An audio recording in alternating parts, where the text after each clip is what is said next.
الفيصل بين أن نتحول إلى سياسة تغيب عنها معالم الديمقراطية وأن نبني سياسة ديمقراطية، هو أن التعبير عن المرجعيات الدينية إن من خلال تيار معين أو جماعة معينة أو حزب معين أو مؤسسة أو فرد أو رمز عام، هو أن هذا التعبير لا يدعي ثلاثة أمور. لا يدعي أنه يحتكر الحديث باسم الدين، لأن ليس من حق أحد أن يحتكر الحديث باسم الدين.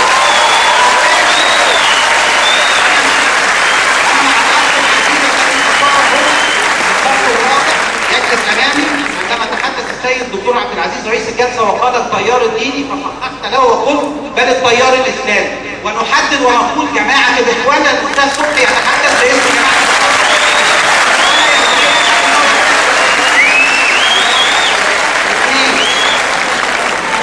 دور الدين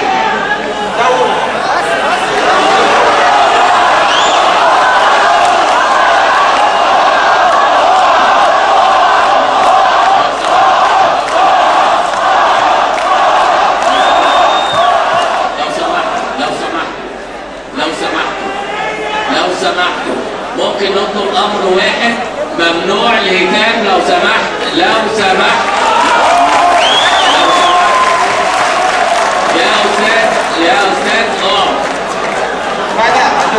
لو سمحت. فلا يدعي احد احتكار الحديث باسم الدين في السياسه، بل هناك تعبير عن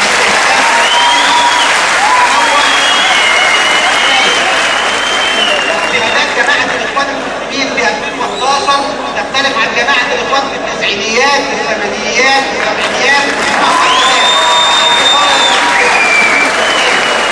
السياسة بهذا المعنى، الدين عندما يعبر عنه بالسياسة بهذا المعنى يصبح أحد مكونات الحياة السياسية، حركيا مستوى الأحزاب والجماعات، فكريا على مستوى الأفكار والرؤى المطروحة،